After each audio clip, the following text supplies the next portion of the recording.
Hi everyone.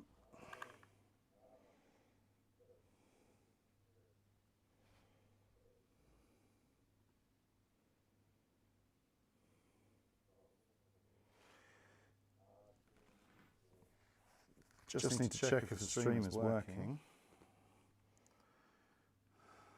Waiting for people to join in as well.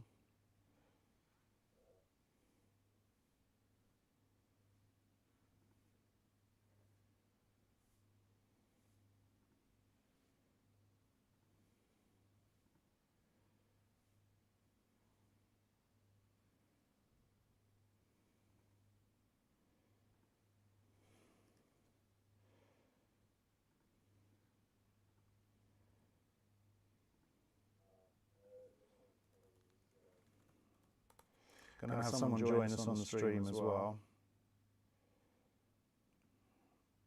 But we'll do that in a minute. Just setting it up. Echo. Oh, there's an echo. Ooh. Ooh. What's the echo? Let's just turn that off. Is that better? Hopefully there's no echo now. Should be just one audio input. Just one. There should be no echo. Hello? Hello, hello, hello. Sound is bad. Ooh, okay. Is that better?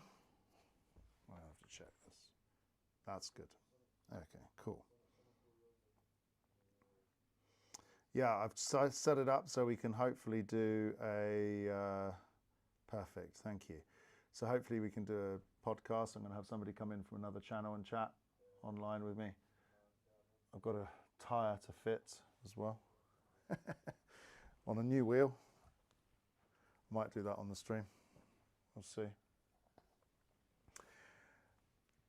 So just going to check that the stream is working properly. So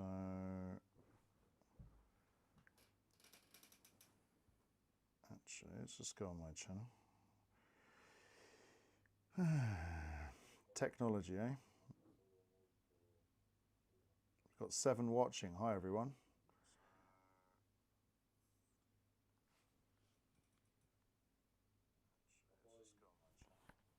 It appears to be working. Technology, eh? Okay, so we're going to have on in a bit a chat. So I don't know if it's going to work. So I might have to do it just with the phone if I can't get it to work on the stream. But I should have set it up on OBS, so hopefully it'll work. Anyway, so I just wanted to come on and say hi to everyone after today's video. It's going down quite well. Lots of videos. I've got lots of things to talk about, so just, I don't know, people can chat as well. I thought we'd start talking about power as well, which will be quite an interesting one. This year's going to be wild. Could be the end of e-bikes. Maybe, I don't know. So, oh, I can hear somebody coming on. Hang on a minute, let's see if we can get this to work. Stand a call. Yeah, no, it's not coming on yet. Okay, so, yeah, that's how that's working. Ooh. I don't know, he'll let me know when he comes in. Anyway, so yeah, so I've got fiber now, which means that also the stream should be better quality, should be faster. We can talk without any trouble. And yeah, hopefully all of this works, because it's really stressful trying to figure out how to get it all to work, basically. But there we go. Because OBS isn't exactly the easiest interface, but there we go, never mind. Anyway, so, right, so the power thing, yeah, videos, power, bikes, e-bikes, lots of things coming online at the moment. 11mm DJI Yamaha, most new motors rated 850 watt peak. Thoughts on that versus 750 watt regulation here in the USA? Yeah, so basically that's a good point. So we're going to go straight into power. So I've tried all the, I tried 20 motors last year. I reckon we got 4 of them had more than 750, maybe. I've got a new Yamaha coming, hopefully, in the next few weeks to test. That should be interesting. And that's also got 800 watts on it, I think, or 850 versus 750. Honestly, you can't really feel the difference between 750 and 850. When you get on the DJI and you have it at max at 1000, you can feel that difference. But all that happens really is you just get to 25 kilometers an hour, or if you're in the States, 32 kilometers an hour quicker. So it doesn't really improve much. It's just about get to the top of the hill quicker. So it doesn't make any technical difference on the actual trail, I've noticed, especially when riding on technical stuff. I find the Marley a lot better for that. It's got a better response on the motor. DJI's got its lag. It's got a huge lag, and no one talks about it. So you put your foot on the pedal and nothing happens, and you've got to twiddle the pedal and then it reacts. I'm interested to see if they change the software on the new versions. We'll find out, but I don't know. They say they will be good, but I have no idea. Will they be good? Will they just be more of the same?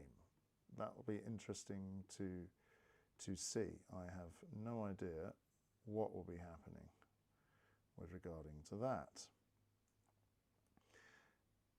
So, but yeah, the 750 watt regulation, I think it's a fair regulation, to be honest, as well.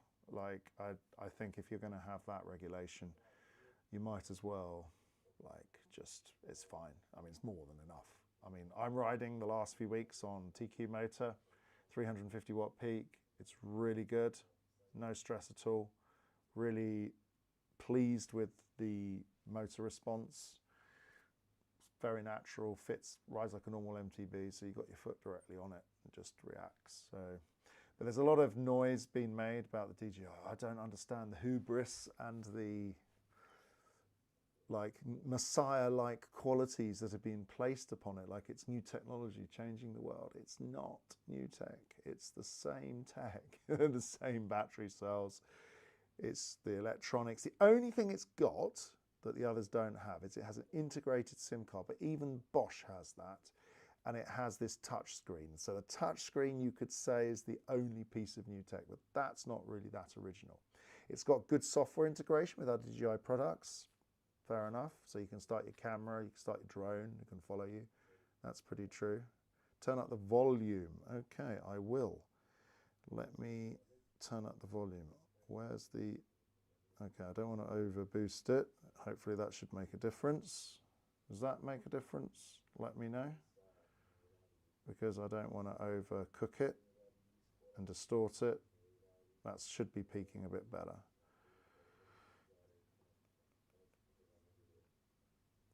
Money, yes, money, follow the money, follow the money. Definitely. Yeah, the money is definitely, let me know if the volume's better on that one, because this is all live, so it's a little harder to do. I can't judge so easily. And yeah, so I've got my kid in the room watching what's going on, fiddling with things. But he has picked off all of the rubber and all of the dirt out of this tyre, because I'm going to mount this tyre. Toronto go, hey back, Toronto, riding assist since 90s, days of SLA, batteries blush. Nice to see e-bike sales blossom before I die. Fair winds all. Wow. Okay, yeah, no. I've been doing assist since 2010. Not much though, I have to say. The bikes have thing seems okay here. Okay, the sound is okay. Good. So I'm looking down at the screen, so I could prop it up a bit more, but then I don't want cables to fall out because I am on an Ethernet. And if you just wiggle that Ethernet cable, it will disconnect. And I don't want that to happen. Anyway, yeah, so I do think there's a huge lot of fuss, hubris, and a lot of, let's call it, marketing. It's just marketing. Noise, trying to sell something to you. And it does feel like Avinox and DJI, or it was DJI, it changed to Avinox, i.e. the company, just bought the market really, bought the people, bought the market, didn't really didn't really have any qualms about it. I mean, good on them in the sense that they just done business. There are no rules to business, really. So, and they're operating in that way. But they're not probably operating in the spirit of mountain biking, should we call it. They're in the spirit of finding a competitive advantage, which one could argue is power. But it is a little bit of a farce, the whole power stuff. Yeah, they just showed an ox bike for sure. They're doing that.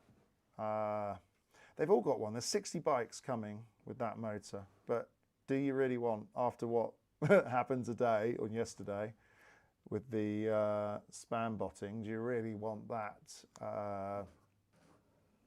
to be, you want to be giving your money to a company that does that? I don't think so. I mean, there's just been some news about Meta with their glasses and people in different countries who are supposed to be moderating things, getting access and seeing private stuff. So, you know, it's not secure. I've also got a video coming where I've done freedom of information requests on all the motor companies, or on a few of them, sorry. And yeah, there's some interesting results from that. I'm not going to say anything too much about that now because it'll ruin the video, but very interesting what happened, because there's, I was a bit surprised actually. I was expecting better. I won't say any more than that. Anyway, yeah, so we've got that coming along. So how is everyone? Let me know in the chat there if you've got any questions.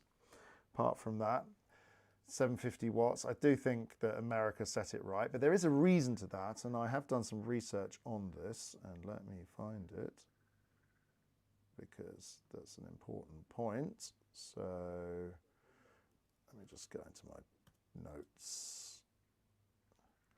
So basically, what we've got going on, so Europe, okay, so this is the kind of differentiation between what people were doing when it comes to motors.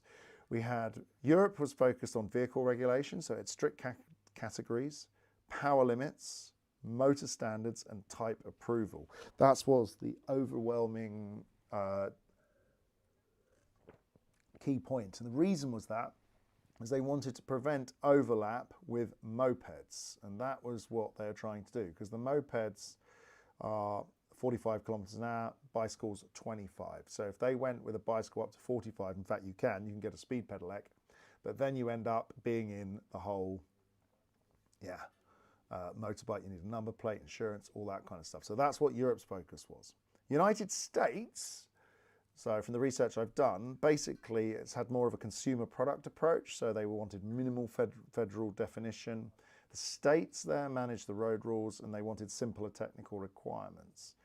So the 250 watt motor power peak was sort of based on human cycling, and it was about assist the rider. And America with 750 was based on 1 horsepower, and it's like a small motor vehicle, but still bicycle-like. So that's what they were aiming at.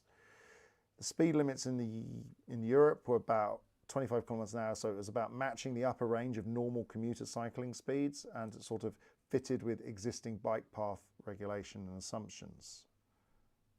So that's what they were up to. We got a chat there. I finally upgraded and purchased a Trek Rail 5 for 3,400 UK. Thanks for your reviews of it. It's a great bike, honestly. The value for money on Trek and performance, you can't beat it. The component choice is good, but you've got a good base there, and you can just upgrade from there on. You've got good support, motor base, battery base. You can replace those parts over the years. You don't need a new frame. You can just change all the components as life goes on. Chain wheel, gears, suspension if you really want to. Just get it serviced. I mean, yeah, it's a good bike. So you're gonna, and the price is right. I'm probably gonna have one on test actually. They're gonna send me one on test. Have I seen? Yes, I did see the new white DJI. It looks like all the other DJI bikes. Same diameter tube. It's all about how you pack those batteries. So, yeah, interesting. Because I've been to the battery production. There's only 2 factories that do it in Europe. I've been to one of them, and it's very interesting to see how most of the batteries packed in there are all about the actual cell positioning. There's no special tech in there. You've got a BMS, which is pretty standard in the sense that you have a BMS across all brands. And yeah, so there we go. Let me just check this is working still. Got 7 watching. Hi everyone. Yeah, that's working. So it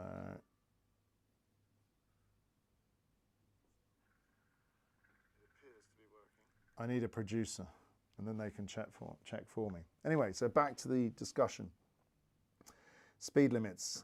So yeah, basically, the European speed limit was all about keeping e-bikes clearly separate from mopeds. That was what they were aiming at. It was a policy compromise, basically. USA, they took another approach. Basically, they separate bikes based on speed and throttle presence, whereas Europe separates them on vehicle type, which was basically America wanted to give land managers, parks and cities simple categories. So they have high-speed bikes or they have faster commuter bikes without banning them entirely. So some brands argue that 750 watts represents the continuous power, while peak power is much higher. So America does have a few sort of quirks going on there. But the thing about the States is it doesn't define the test method for checking the motors, whereas Europe, they do. So it's the machinery directive. So I think it's like 45 minutes and the power has to come down to 250 watt and be thermally stable. So it can't stay indefinitely at that full power. So that's basically how that works.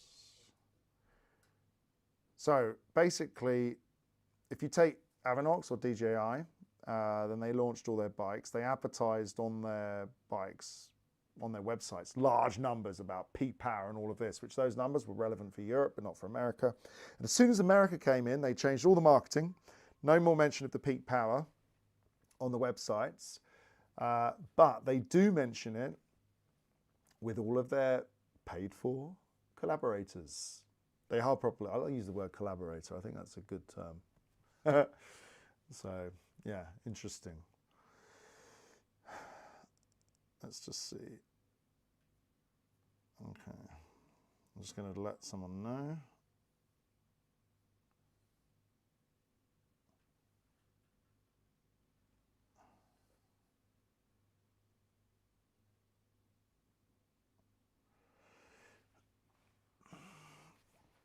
Anyway, so yeah, so basically we wanted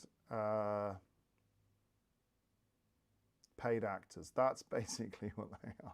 I mean, one can argue there's no reason, no complaining about that. But the problem is we get into a stage where what we've got going on is we've got a lack of truth for the consumer. There's no regulation in mountain bike media. You can do what you want, really. At the end of the day, you can sit there talking about electric motorbikes pretending they're MTBs. No one's going to pull you up on it unless you commenters say it. But when it comes to like actually being straight up and honest about who's supporting you and what you're doing, a lot of media are not doing that, and they do sound like, even when I talk to them in real life, it's like, it feels like they're drunk on some kind of hyperbole, weird, sort of brainwashed.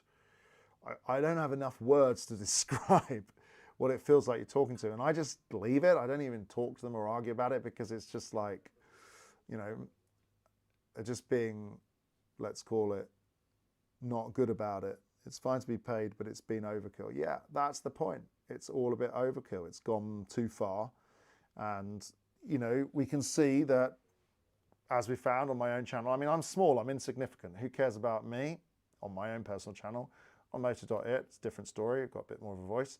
But here, like, it's small, but at the end of the day, you know what you're getting. I'll say if somebody sponsors the channel, or by the way, Liat sponsored the channel, just so you know. But I do buy my own stuff. Here we go. I've got some Trek line wheels, which I was going to do a quick tape on that rim. I'm going to use some electrical tape for that. But yeah, but they're just not straight up about it. So, and they're pretending, and they're just, I mean, the hyperbole about the DJI motor is just so absurd. I don't understand why people did it. Maybe they just don't know, or they just can't feel it through the motor system. But I've had a lot of contacts back through the industry, and I'm telling you that everyone's telling me I'm on the right lines. That's all I can say. especially from other motor companies, because who've all bench tested all these motors of all the companies, all the competition. Alex, do you recommend Bosch CX5 or Avinox? We have no restrictions here in Lake Tahoe, Nevada. I'm thinking Avinox, so I can go 28 miles an hour. Yeah, if you want to go 28 and you've got no restrictions, Avinox is okay. But it depends what you'd ride. I'd say if you're using it as shuttling and you're not interested in technical trail climbing, then Avinox is fine. If you're interested in technical trail climbing, I'd go for the Bosch CXR, the race motor. That is a fantastic motor and definitely the one for technical trail climbing. The Avinox is too much of a lag and I don't like it. It doesn't work the same. That's my opinion, obviously. Go try it if you can. Try and get hold of one. But if you got the CXR, you could get a Pivot or a White or a Yeti if you've got the money. They're expensive. But I just tried the Yeti. I've got a test coming soon actually, and it's amazing. So yeah, really an amazing bike. There we go. Now I wonder if I'm going to have sound problems when it comes to doing what I have got intended to do. Let's see. Let's have a look.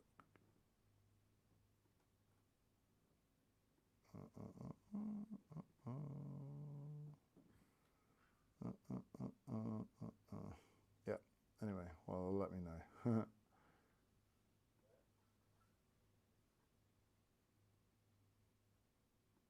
Actually, let me just hang that call up.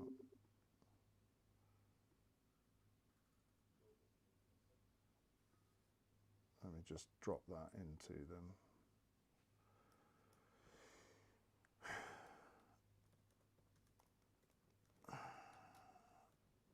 Trying to manage the thing. We'll see what where the chat goes. Yeah. Anyway, so yeah. Basically, yeah. Thanks. I was thinking the Commonsar DJI or Commonsar Bosch 180. I want a ski lift itself shuttle for rough DH. Then you'll be all right. Avinox will be all right. But I don't like the fact that, I mean, there's a few things I don't like about it, and that is also the fact that you have to give your data to them to switch it on. So get somebody else to do it for you. Put it on somebody else's phone. Don't connect your app to it. Right, so what are we going to do? We're going to tape this wheel. Brand new Bontrager Line 30 wheel for the rear. I've got one for the front as well. I'm going to tape them. So I just use electrical tape and go around 3 times. Works a charm. It's pretty strong and it's cheap because a roll costs about €1. And this reel is a wide reel, so I can do it perfectly. But I go around twice and it sticks pretty well. Tip I learned from Bike Shop. And you don't need all the weird expensive tapes that don't, like Gorilla Tape I find, if you put it on a wheel it sort of bunches up and moves as you put the tyre on and off it sometimes, and it can like cause a leak. So yeah, anyway. Yeah, I mean, Commonsar have good frames. They make really good geometry. I remember trying their old e-bike back in the day. It was absolutely fantastic. So, yeah. And it was one of my favourite e-bikes when they first came out with it. And I got to ride it in Andorra as well, which is a pretty amazing place to ride. If you want to go ride there, I did some incredible trails there. I haven't been there since, but it was amazing. Any insights on how serviceable the Avinox will be as all motors are still in warranty period, and I'm wondering if it'll be like Shimano situation? Well, basically, I know that there are no service tools available yet in Italy, let's say. So if you want your Avinox motor servicing in Italy, or you want to plug it into a computer, there aren't any service tools. I don't know about the UK, I don't know about Germany, I haven't been there and spoken to them, but Italy is a bit behind on that. So I think they have a central service base. The main problem with Avinox that I've heard so far is cabling. So cables have dodgy connections and do strange things. That's the main thing I've heard so far. I haven't heard any other problems with them. And switches, sometimes to turn on, can be difficult. Giveaway. So, oh, you want me to give something away? I can give a bar away. I have a bar. Yeah, I was thinking, should I do channel giveaways if I get components? That'd be cool. But yeah, anyway, so basically Avinox stuff is it's not unreliable, but it has had issues already. But you would expect it to. I mean, there's a video doing the rounds actually where they've done some research and they found that 25% of e-bike motors get swapped out. So I don't expect Avinox will have any difference. It'll be the same because, I mean, mud, dirt, things like that, you know, it's a problem. It's and the force is on there. I've got some comments on the latest video today. Somebody snapped an axle. I just think though that you can't get an accurate picture online because there's too much spamming from DJI. Obviously, if they're doing it to me, they're doing it everywhere else. So I don't think you can get an accurate picture there. I don't know if it's AI or what it is, but I think we've got to listen to the shop owners and get an honest view from them. I haven't found that a shop owner yet who's been servicing them much, but all I do know in Northern Italy, there was somebody pushing them pretty hard and then they suddenly changed their mind. And they basically stopped pushing them hard. So there were some technical issues. But I know they have a Central European database and they just, or distribution point where they send stuff out from. So, you know, you're going to not have shops with components there and ready for a while. Shimano you do, like cables, even I have electrical cables for plugging in. And yeah, that's basically what's going on. Thank you. So let's just do that. There's one wheel taped. Ready for tubeless. I always run tubeless. No inserts. Thanks for electrical tape tip. Yeah, it's $1 electrical tape. Just go around 3 times. Works quite well. Or $1.50 because it's a big one. Start overlapping on the valve hole. So there's the valve hole there. And you start with an overlap. My son is ready with valves. It's desperate. That won't, we need to get that valve head off. I don't know if that's going to work. Is that valve clean? It hasn't been blown through. I need the tool to get that off. It's actually in the toolkit. If you grab the toolkit off the floor, you'll see that. Why can't EU just approve several form factors for motors and batteries so you can replace a motor from another brand with another motor in the future? That would make sense. Great to see you live, buddy. Thank you. I appreciate it. I am so grateful to all the people who are watching me on the channel. Honestly, it's been a wild ride for the last year, but I've just been pushing really hard and I'm managing 2 to 3 videos a week, which is pretty much more than any other MTV channel out there. I know a few Italian guys are doing that, so Andrea Ziliani, he's doing that, so that's pretty cool. Let's just see if somebody's on. Oh, 2 ticks says, says asking, struggling in the garage, need my booster sorted. 2 ticks says asking. Okay, hang on a minute. Let me just see if I can get someone in. Where's the meeting? Join. Hang on a minute. See if they're gonna do that. Join now. Are they asking? Admit one guest. Okay, let's see what happens. Admit. Right, Karl, can you hear me? Ooh, how's your connection? It's not great in the garage. Right. It's a bit. I'm going to have to see if I can switch scenes. Hang on a minute. Let's see if this works because I have no idea if they can hear me. Let's switch scenes. There we go. Let me just rearrange you. Can you do it vertical? Vertical, yeah. Because then I can rearrange you better. Literally just on my phone. Yeah, that's the best way to do it. So let me just... Oh my gosh, let's try and rearrange it vertical. There we go. What's going on? Hang on a minute. Let's just see if I can get this working properly. Now people are going to have to tell me if they can hear you. They might not be able to hear you. Yeah, so I'll have to see. I might have to play with the audio capture. Hang on a minute. There we go. Hang on a minute. Oh crumbs, I can't see anything properly. full screen. Window, full screen tile. No. Bring all to front. So I should have Karl. Let me just get this sorted. Hang on a minute. Why is my Chrome now doing silly things? Let's escape over that. There we go. Right. Okay, you're just going to have to. This is not very professional of me. Oh, so loud. Right. Okay, you're a bit loud, Karl. I've got to turn you down. Hang on a minute.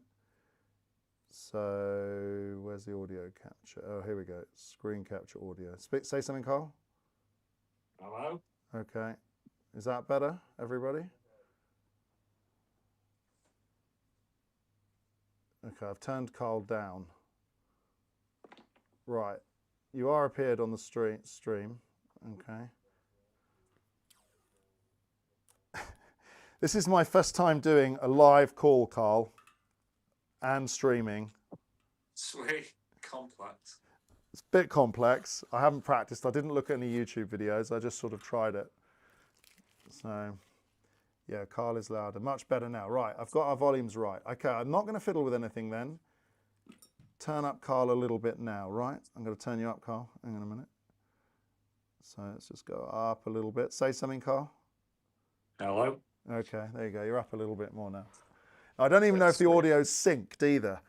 So who knows? I've got to move myself because I'm not moving the camera. So I've set us up on the screen. I just don't really want to be the one always talking, Karl. I need your input. So everyone, this is Karl from MTB. Tell me who you are, Karl. Come on. Yeah, so I run a YouTube channel based in the Lake District, England. Started a couple of years ago. Well, 14 months ago now. It's gone quite well.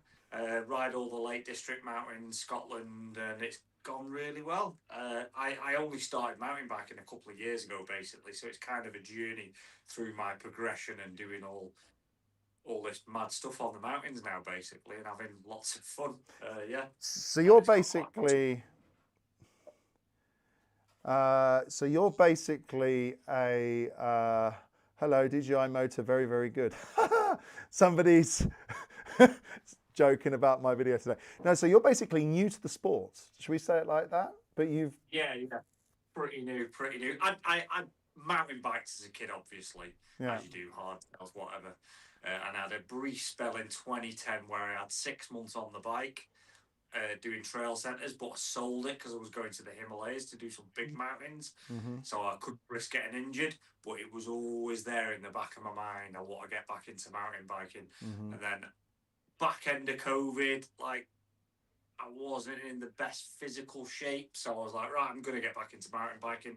I now live in the Lake District, and the rest is history. I absolutely love it. And my biking's got better and better and better. I'm riding quite well now, really, considering I started only recently. I've got my new e-bike here. I've had this about 7-8 months now, which is fantastic. I'm a Reader E160 675. It's a dream build now. I got it stocked. That's a good bike. That's a good bike. I've ridden that bike. The geometry on it is amazing. It just really flies downhill. What size are you on? A L or a M? Medium, okay. I normally ride M's because I'm about 6 foot, so I've got quite a tall body. So, but 5'10", so medium's good. It's got everything. The last upgrade that's coming. Users that are watching this will be the first people to know. Got my last upgrade coming, which is a wireless Shimano, and then everything's been upgraded on it. Then Fox 30 forks. Don't you think you're doing what we used to do in the 90s? Well, you don't know because you didn't mountain bike in the 90s, did you? Or did you? Yeah. No, just as a kid. I would have been 10. Yeah, because we used to upgrade everything. So you buy a good frame, you buy a good base, and then you'd upgrade from there. And it sounds like you're doing that now. Do it twice. I've got the bike here. This was the bike that I started with, which a lot of people would frown upon. A Boardman bike from Halfords in the UK. Ooh, I used to work at Halfords when I was 16 to 18. So we used to do some wild things in the warehouses. Health and safety in the 90s wasn't really a thing as you'd imagine. No. British English is so awesome, apparently. So we are British, but Carl's got a different accent to me. Where are you from, Carl? Near Manchester. Okay. So Not far. you've got a northern live in accent, and I've got a. What's my accent? The south? Hard to say. Yeah, south. Like, Yeah, somewhere like south. that. Yeah, south Southeast. somewhere. Yeah. Anyway, but yeah, it's. I haven't ridden in the Lake District actually. I'd like to ride up there one time. So It is one of the best places in the world. Like, it's so lucky to be able to ride it as well. It's a bit. A lot of people frown upon mountain bikers in the Lake District, but it's based on. I have a lot of conversations in comments on my videos. You shouldn't be riding there. You shouldn't be doing this. You shouldn't be doing that. But a lot of it's based on old rules. The footpaths, long before cycles even come along, like the old footpaths. Bridleways are becoming more widespread. There's a lot of good bridleways, so people that don't want to go there on footpaths, which I do. It's all on my videos, and 99% of people are fine with it. But you just get the odd people that know. So you're more into the exploration side of it now, because that's the point of your videos. I've noticed there's a lot of riding, and you're finding routes. And I mean, when I do videos like that, they really don't do very well. So it's interesting. Like our niches are like two different things. So it's kind of good to try and put them together. No? Yeah, that's it. That's it. Because those types of videos where I get out and I do a mad adventure and I wing it and I'm struggling, those videos tend to do really well. Like there was a video I did 4 months ago. It's on like 10,000 views. England's longest bridleway descent non-stop, and it absolutely fantastic. Especially on this bike, it just chunky, gnarly. I wouldn't have dreamed of doing stuff like that 18 months ago, but just by being enthusiastic, learning, progressing, I've just got better and better and more confident as I've gone along. Basically, it's good fun. Have you hurt yourself much, like me? I'm hurt now. I'm hurt now. I've got a huge. Don't know if you can see my shin is swollen there from a crash where you wouldn't expect. Not local trail centre 3 hours away called Kirritree in South Scotland. A feature that I didn't expect to crash on. Just lost the front wheel and my shin got caught between the bars and the top tube, and it's swollen. So that's my current injury. Ouch. So I mean, we never really expect to get injured, do we? No, it just happens, doesn't it? So yeah, it's very sore. So yeah, I mean, when I crashed, I lost the front wheel, but I was going about 30 kilometers an hour. Well, 20 miles an hour, maybe. On the speedo, I was doing 22, 23 when it happened. It was literally a skinny rock, and I thought, I'll hit it, but I hesitated going over the top. And there was a gap between two rocks, and then when my front wheel hit the second one, watching it back on the camera, just lost the front end, and I fell off the side of the rock. And as I was going, calamity. Didn't even realise it was swollen at the time. Got back to the car. It's like, oh my God, there's like 5 eggs under my chin. So I've got a question. We've got some chat questions. So people who are watching can throw questions in the chat, because I'm going to sort of like ask Karl a few things here. So somebody's just written, as someone who works for a Swiss company that has chosen to stay true to the real feel, it's refreshing to hear at least one other that gets that headline specs are worthless. So this, I believe, is a great way to ask you, Karl, how did you choose buying your bike? Because you bought your bike. You weren't given it, you bought it. So how did you get there in the beginning? So basically, one of my friends who owns the bike shop in a little town called Cockermouth, basically it was a long 4 or 5 month process where thinking, right, I'm going to get my cycle to work scheme in June, July. I want a bike that's going to, obviously they're a lot of money. It was kind of what's going to be good for what I'm doing in terms of the Lake District riding, good downhill, support and vouchers for Merida in terms of their customer service. So I started looking at the Meridas. I did look at other brands, but I finally settled on Merida for a number of reasons. Obviously the geometry, I wanted like a 160, 170. I wasn't too fussed about the motor, as long as it was more like the bike itself and the customer service. That was a big one. He said that Merida, when you do have a problem, because he's had Merida for years, they always tend to sort you out. And I was like, yeah, I like the sound of that. I mean, and it was kind of few different things. You're right on the Merida service. I mean, they make the bikes for most of the market. Yeah, I mean, that's what Adam if you've got to specialize, arguably that's a Merida because it's made by Merida because they own, I think it's like 38% of it. So, you know, I've heard good things. In fact, I bought one. I bought a 160-500, so a non-e-bike, exactly for those reasons. Good value, good design, good geometry, good service. Yeah, and it's a really good bike. It's heavy, yeah, because it's an alloy. It's full power, 750 watt-hour battery. It's got a Shimano motor on it. Oh, the Shimano motor thing as well. Like a few people even round here said, "Oh, what are you getting a Shimano motor for? They're terrible." And I was like, "Well, Adam says they're good," and he said he has no problem with Shimano when they go wrong. So I was like, "I'll give that a go," and it's been fantastic. What a motor! I do some really steep ascents in the Lake District to a point where you're almost wheeling before you run out of power of the 85 Newton meters, and I think it's got 550 watts of power, and it's plenty. So yeah, it's been great, really good, impressed.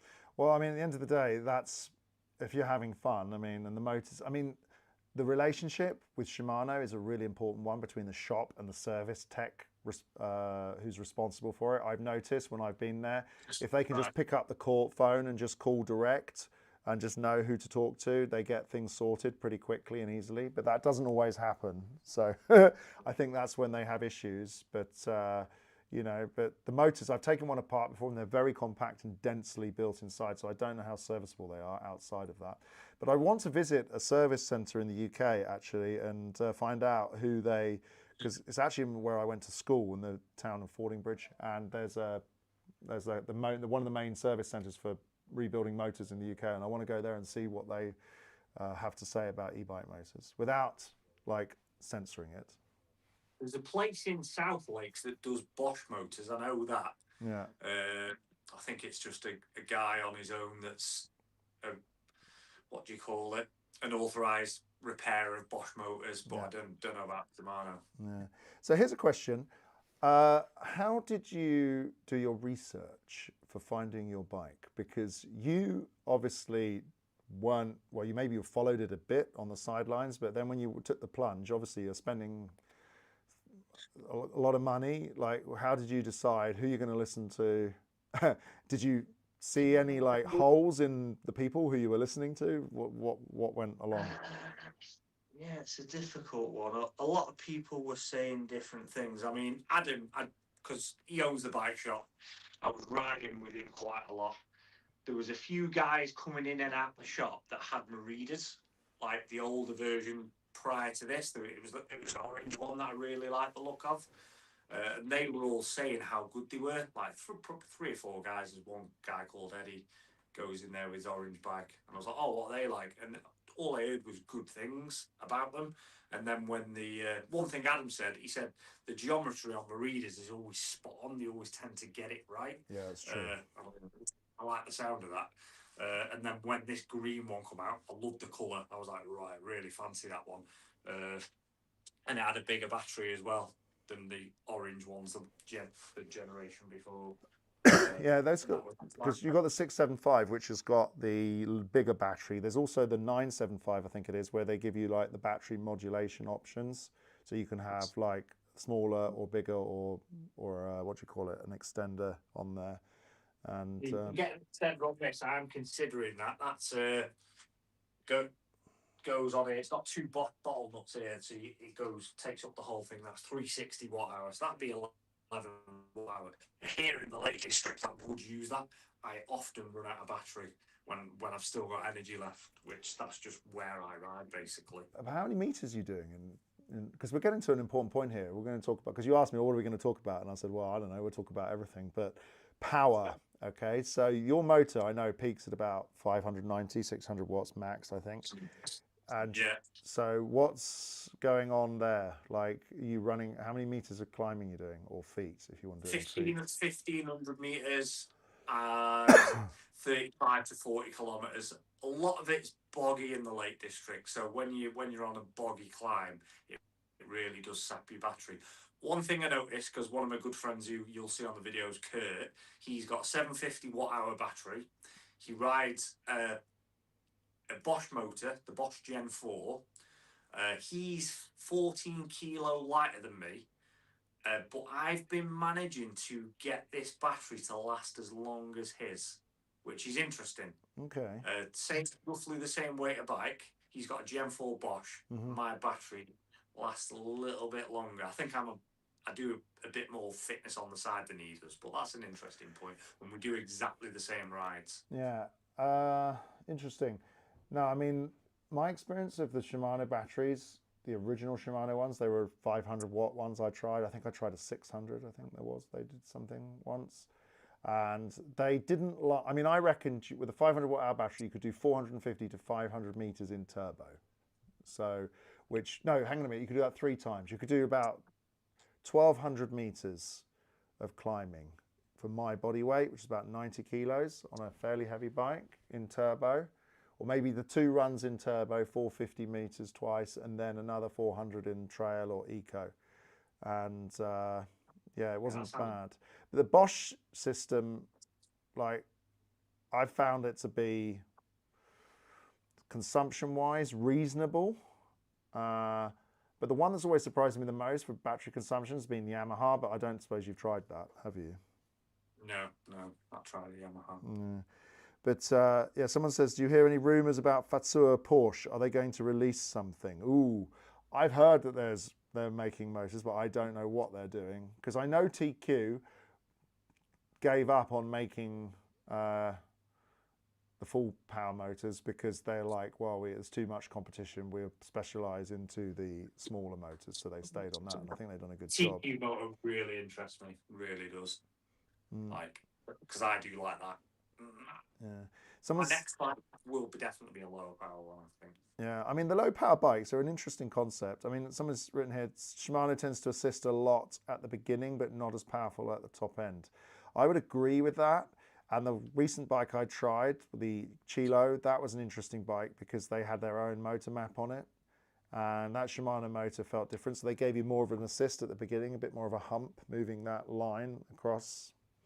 So, yeah, but I mean, the Shimano at the end of the day it's not a terrible system, but they did screw up a little bit in the past with like not having set standards for how to plug batteries into motors, I think, and that's where you ended up with a lot of errors and a lot of these, and I covered that in a video recently. They just sort of allowed their system to be almost too open, whereas Bosch haven't done that, so reliability's been better. But you haven't had an issue, have you?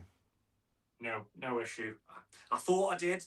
I lost all power on the bike on one ride, and it was just a loose cable just down here. So unscrewed it off, put it back in. So other than that, touch wood, all good. And it's had a couple of baths as well. By accident, there was one mountain I come down. There was a huge stream. What normally it's a tiny little stream that you can wade through. It totally full, and it got completely submerged. That's happened a couple of times. Wow, So and it was fine. Yeah. Wow. So somebody's just written here, motor efficiency is massively overlooked factor. A good motor and 500 watts will be good enough for 80% of the Saturday curfew dads. So do you have a curfew, or can you just ride until the bitter end? I ride until it ends most of the time. I need more battery power. That's why I'm considering an extender. Yeah. Because like on my push bike, I could carry on. I'd be able to do more than I can on my e-bike, which is mad, isn't it, really? But I am quite fit since I started doing all this. So your fork, I noticed a Kashima fork. Did you add that extra? Yes, I added that. It come with a Marzocchi from a Z1, and then so it was my project. It was just a stock, so it had Marzocchi, all the normal bits. I've upgraded. I've just got the wireless dropper post, and I've got the final piece of the puzzle coming. The Shimano XT wireless mech. It's got Hope GR4 brakes. These are fantastic because I was about 90 kilo, and some of the descents in the Lake District are really long and just don't stop, and I was boiling the brakes. I've lost a bit of weight since Christmas because I've not drink on the head, but these brakes are fantastic and they just handle the longest descents without boiling basically. Yeah, I've tried them and I was impressed as well. But I've tried the new Brembo brakes. I'm not allowed to say what they're like, but I know about them. I've always been like a tech head. I love trying new things. So this is just the perfect thing for me to get into. Like trying all these different bits and bobs. I'm changing stuff constantly just for fun. Yeah. Now, I've also got the. Oh yeah, my son grabbed me the toolkit. Let's see if I can get this valve open. So yeah, I also got the Dominion Haze brakes, and they're impressive as well. So. Oh yeah, yeah, I'd like to try them. Yeah, they're good brakes, and I've been quite surprised about how good they really are. So I've just checked my valve. Look at that; it's nice and clear. So I can put that in the bike. So somebody's written Merida 140 Bike Park Geo. Yes, Merida geometry is very, very bike parky, wouldn't you say? I think so. Do you ever ride in a bike park? I haven't yet on the Merida. No, it's all just raw, rugged mountain stuff mainly. Which I do prefer, to be honest. I do prefer that type of riding, raw, out in the mountains. Because I used to climb mountains, and I'd say I still do. I'm still a hiker, but so that's why. Yeah, I mean those rolling down those raw ridge lines. I love raw ridge lines as well. But to get to them here, you've got to go pretty far and high, and like you end up like it's a summertime pursuit only because it gets a bit sketchy because they're above 1,000 meters. So you have to. So normally the snow comes down to about 1,000 or dodgy weather. So you have to, yeah. But I love the whole ridgeline riding thing as well. I saw one of your videos has an amazing ridgeline on the photo. Yeah, Ullock Pike. That's a ridge, one of the popular ones near Keswick. Good thing about the Lake District, if anyone that watches this or is watching, you can do so much riding without travelling very far. Really? Which allows me to do a lot of videos, yeah. You really don't have to do much travelling. You can do 10 different rides from one location, you know what I mean? So can you sort of like base yourself in one town and then just sort of like go out every day, sort of go north, south, east, west, and you just ride something different but cool? Oh yeah, and it'll all be good riding, yeah. Is there much guiding there or not?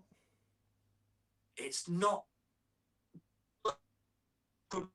It's in Cumbria where we are now. It's kind of a bit. I don't know what the phrase is. Scotland, there's a lot more guides. It's more welcome for guides. And some people frown upon it. You'll get tourists coming from south telling you shouldn't be on your bike here, which is an odd one. Do you know what I mean? It's more for the hikers. Well, I went riding in the Peak District when I was there in the summer, and I have to say that I was quite surprised at how high the hills weren't. I was going up and doing descents. I was like, oh, it's done in like a few minutes. Yeah. And even my kids who took with me found the Peak District. I think I went Win Hill, which is like 500 meters or something. And even they were like, is that it?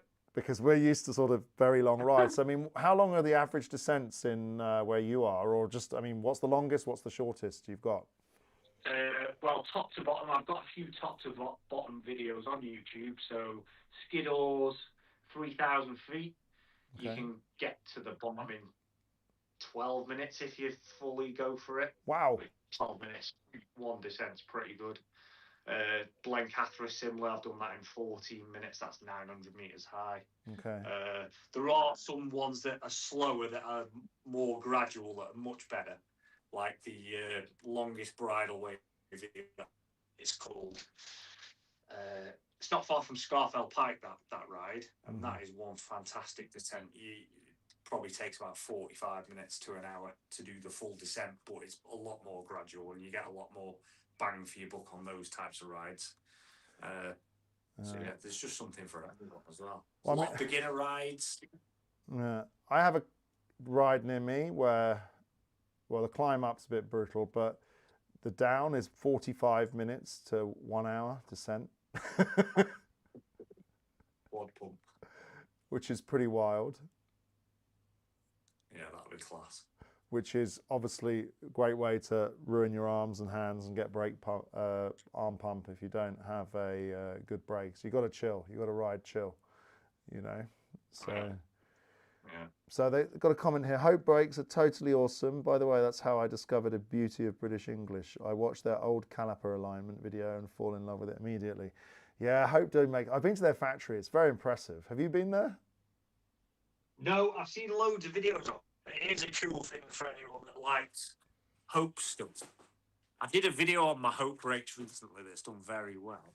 But you can literally print out all the 3D tools. Piston kit, caliper alignment tool, all different bits and bobs. You can just go on that website and print it all out. So it makes it.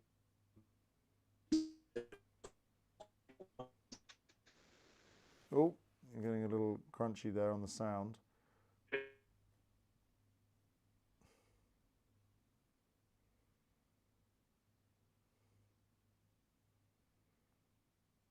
Hang on a minute. Is the sound going? Still working? Your sound has disappeared, Karl. Are you coming back? Oh, is it? Oh, you're back. No. You're back. You're back. Is it sound back now? Yeah, you're back. Yeah, so what I was saying was the new Hope brakes are a lot easier to bleed than the old ones. There is now a dedicated bleed valve in there, whereas you just had this cap before, so you don't have to remove the cap anymore. So anyone that's got the old ones, considering these GR4s, they are so much easier to bleed.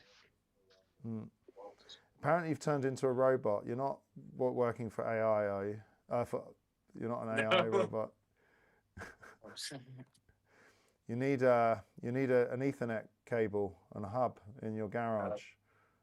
I know it is on the agenda because I'm doing a lot more for YouTube at the moment. But yeah, and then there's been a mad storm today, so I don't know what's going on with the signal. I mean, honestly, if people like it, we can do more of these once a month, little podcast, chat about whatever's in the news.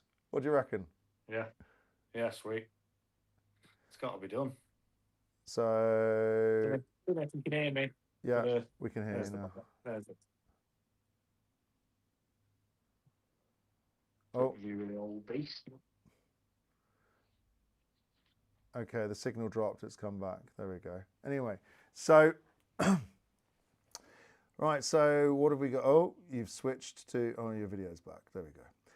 So somebody's written about the Brembo caliper seem to use a single pad spreader. There's some things you can keep to yourself. 45 minutes down. I do know about the Brembo brakes. I mean, they were talked about online already, used as pros. All I can say is, I can't say. I'm not allowed. I signed a document, so I won't say. But yeah. But I know that they're going to go public, I think 15th of April. There you go. So there's a day for you to pay attention to. Who was using them on the World Cup? I know I saw them on watching the World Cup last year. It was a Specialized team. They were using them. Oh, Lowick Bruni, wasn't it? That's it. Yeah. I mean, Brembo are a high-end manufacturer of high-end brakes. And when you see them, you know that that's true. I think that's about the most I can say, Yeah. And but they're impressive. I mean, I've been using Dominions quite a lot, and from Hayes, and I like them. The only bleeding is a bit annoying though. I haven't figured out how to bleed them perfectly every time. It takes a lot of fuss. So they're not mineral oil; they're DOT, I think, as well. These hopes are still DOT. Which just makes everything get a bit annoying. Mudguards are the future. Somebody's just written. So you're riding with a rear mudguard. I still haven't done that. I ride with a front mudguard, but not a rear. Yeah, you have to. I did a poll on this recently. Some people don't. A lot of people don't like it. But I did a poll, and people. It just makes so. And Merida do a really good one. It complements the actual thing that's built into the frame. I don't know if you can see that, but yeah, it makes a good difference. And I got a company sent me these mudguards as well. These are called R Savers. I think they're these are really good. So I've got loads of these. Okay, try not to move the camera around too much, because I think as you move your phone, the signal goes funny. So just like try and put it in one spot. Yeah. There we go. You're back, because I know it's cool to show everyone around all the stuff. I don't have a garage. I assume, is that where you live, in your garage? No. My missus probably would have me living in here though. Save me making mess in the house. Yeah. But this is where all the tinkering goes on.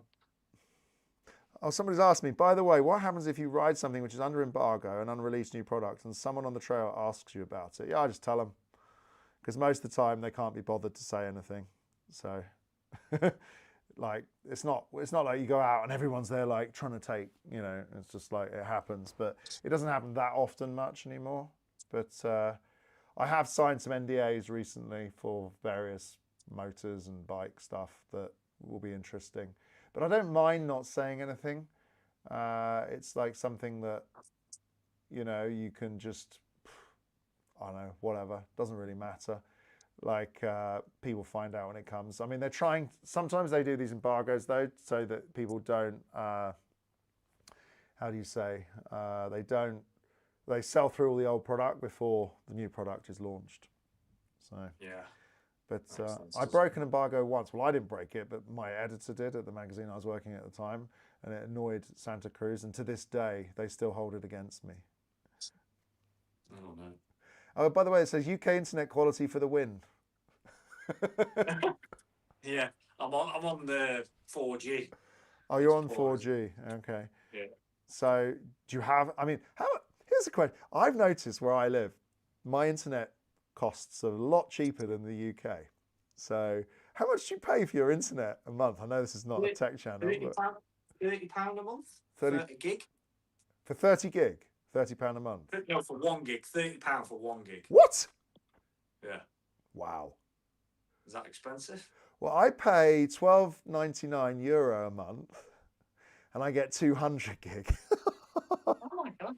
Are you sure 200 gig? Are you surely you mean 2 gig? No, 200 gig, and that's with Vodafone. Oh, no. You're on about how much internet you get through your man. My phone bill. I work for O2, so I get that for free. Ah. My fibre in the house is £30 a month. Okay, that's the same price as here, and I get the 1 gig connection. Yeah, okay. Yeah, but my data on the phone's unlimited. Yeah. For free. We've got people competing for the world's worst internet. It's definitely in Germany. So there we go. Mine's improved a lot. I can do multiple streaming now. Everything's working. So like my kids can go online, do everything at all the same time, and everything's good. But thank goodness, it's been years getting it. But there we go.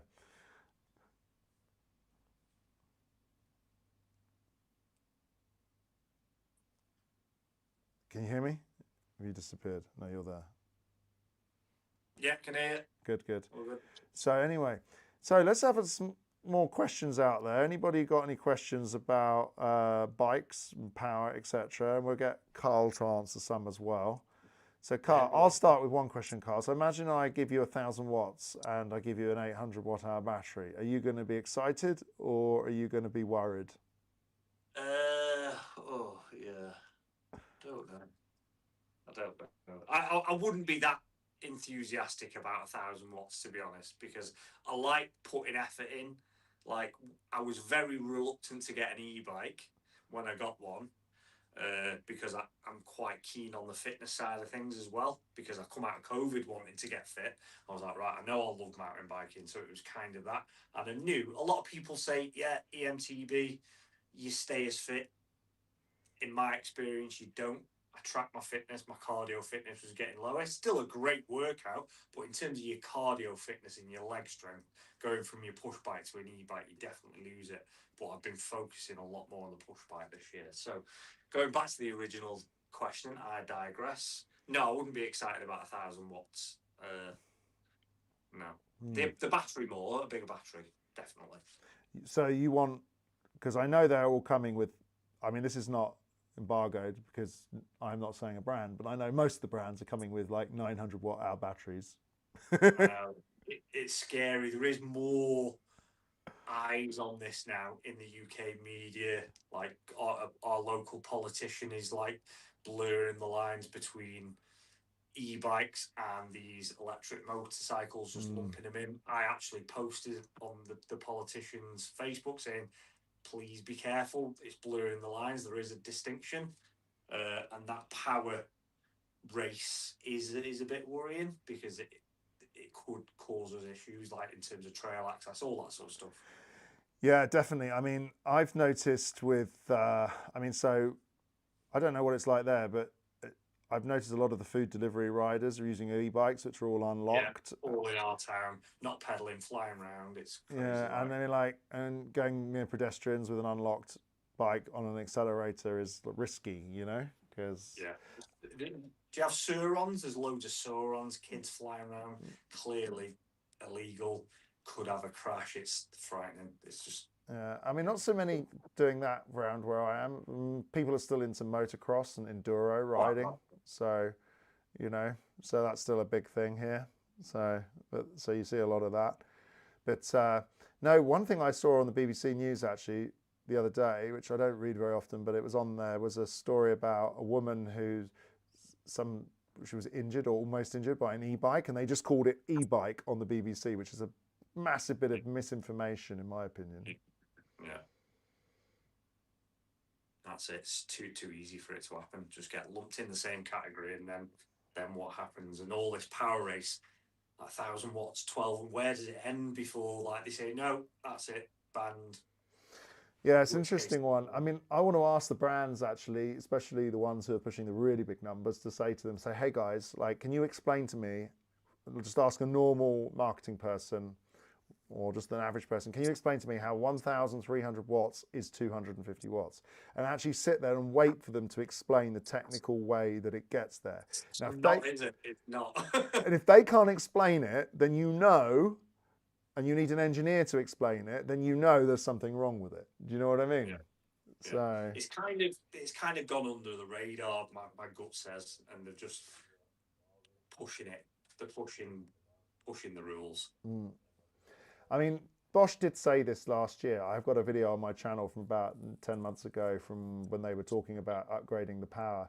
And they did say that you can give you more power, but it's just you could end up with 3 kilowatts if you wanted it, as long as it derates down to 250.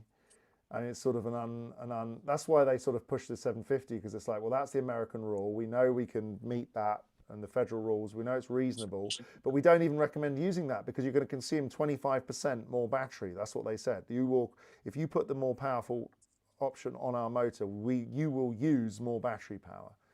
So, and that means a heavier bike. I suppose for your type of riding, the weight of the bike doesn't bother you so much, or does it?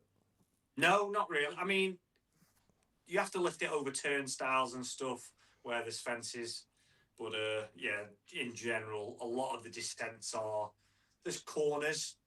We do switchbacks and stuff, but a lot of them are flowy, where the weight just helps you in the Lake District. I would still like it to be lighter, of course, but it's not an issue. So someone's just written a comment. Oh, there's a couple of comments here. Let's catch up. Range over power. So someone's written that. We've also got, why don't you call them Amish bikes? Push bike is something you have to push, and in reality, you pedal them. And then we've got another guy who's written, evening guys, just literally bought a 2026 Scott Lumen with a TQ60. So good motor, love it. Nice. Still have yet to try it, but I'm sure it's ample enough for me. The Scott Lumen is light and it's a good bike. So you're going to have great fun. I mean, when I bought my non-e-bike, I was just like, I almost felt like I had opened a new door and gone, wow, I forgot about this. And the main reason I bought it is because you don't have to worry about all the technical problems, because you just worry about your chain and derailleur, and that's about it, And but the TQ bikes ride very similar because of their weight, and they're quieter, dead silent really, compared to Specialized, who started the whole thing with their Marlow motor, and I've also tried that. So when I come over, hopefully I'll have a Marlow bike and I can like get you to try it, and I'd be interested in your opinion. Yeah, that'd be cool. So someone's also written, I felt that Bosch almost said, "This is all you, Joe Public need," when he launched the SX, which was music to my ears, but then we know what happened next. Well, so here's a wild rumor. I believe that maybe the power number quotation, peak numbers, changed when Bosch started talking about that SX motor and saying 600 watts. So I think they might have been partly responsible for the shift to focus to the 600 watt world, but I don't know. I haven't really investigated that much, and then other companies started talking about it, because before that motor most people were just talking about torque, not power or peak power. And I think it's all a little bit, it's all a bit, how do we say, bit disconnected, and it's not helping the consumer. I mean, what does the consumer do today? I mean, okay, here's a question for you, Karl. If now is the day you're buying a new bike, what do you do? If I was getting a new bike now, I would get like kind of a 60 Newton meter lighter bike around that 21 kilo mark, definitely. Probably the TQ60 motor. Seen a couple of videos on that recently, and that really appeals to me. The silence, I love a quiet bike. I recently got an E13 hub, sidekick hub on this bike. If you've not heard of it, go check it out, people that are watching. And when you're descending, it's so quiet. It's so quiet. It's super, really good. And the hub disengages totally, so it's just like you're going downhill without a chain on. Cool. And then, so I love that silence and feel of chainless. Combine that with a TQ motor that's silent going uphill, it'd just be my dream bike, I think. We've got quite a lot of viewers on the line. We've got 21 people watching. Hello, everyone. That's quite a lot. So, have you ever done a stream before, by the way? Just wondering. I did one. I did Bolly Skyline Enduro last year, and I did a live stream for about 5 minutes after I had about 10 beers. I was like, I'll go on, I'll do a live stream on my YouTube. And that was that. I've not done one since. What do you think about e-bike racing? I mean, I have my opinions on it. I haven't really voiced them much on my channel, but what's your opinion of it? Well, I did one last year, but I was very inexperienced at the time. It was my first go. I just wanted to get through it and survive. But it was good fun. I enjoyed it. It was an enduro, a Bolly Skyline. There was like 8 stages. It was good fun. I enjoyed it. So I don't really have much to say about e-bike racing in general, because I've only just joined it, other than I found it fun. Have you been to the Hard Rock? Because that looked interesting this year. I might be doing that this year.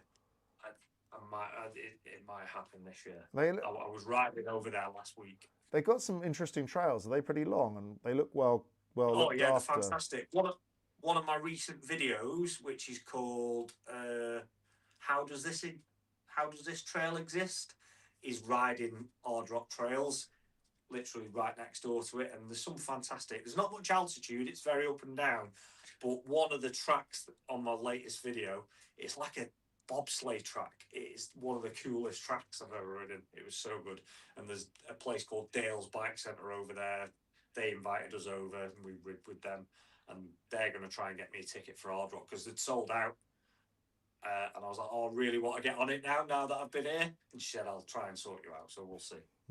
So someone's written, e-bike racing is meh. What do you reckon? I don't know.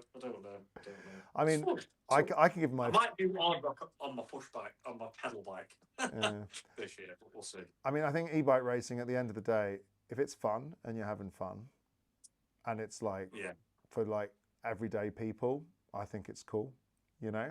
Yeah. It's the atmosphere over there as well. The atmosphere is, but it's like in all these tracks that you'd never try otherwise, because they're all private land at Hard Rock, so you can't ride them unless you're in the event, and there's really good tracks. Yeah, but I think the pro level of racing, I followed it. I was the presenter for the Electric Mountain Bike World Cup for a while, And I have to say, it always looked like the person who was going to win was going to be the lightest, fittest person.